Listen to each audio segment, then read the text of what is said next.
Hello there! Well, thanks for tuning in. Today we'll be making these fun Easter eggs and brightly decorating them. But before we get started, if you love art, then don't forget to check out the other art lessons at our website at www.montmart.net. We also have links to our Facebook and Instagram pages, as well as to our art club, The Creative Connection. So let's make some Easter eggs.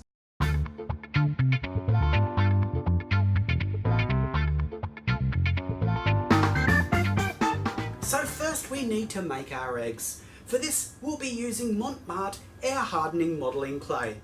I'm using a 2 kilogram block of clay, and this has enough clay in it to make approximately 24 eggs.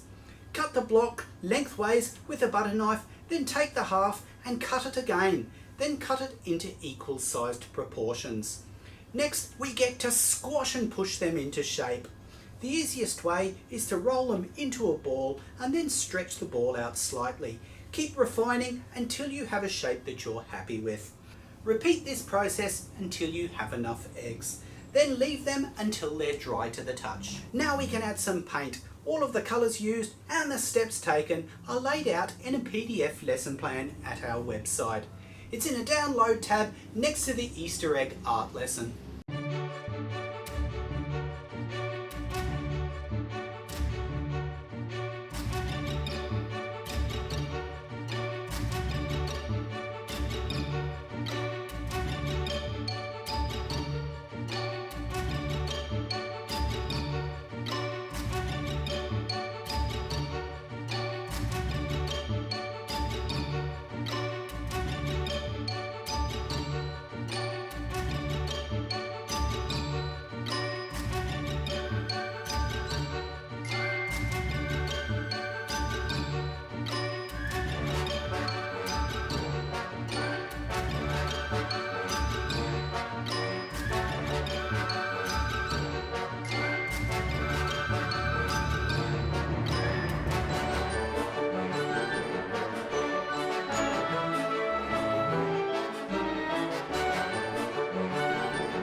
Thanks for watching. You can share your creative project on social media using #MontmartArt. We look forward to seeing your creations and we'll see you next time.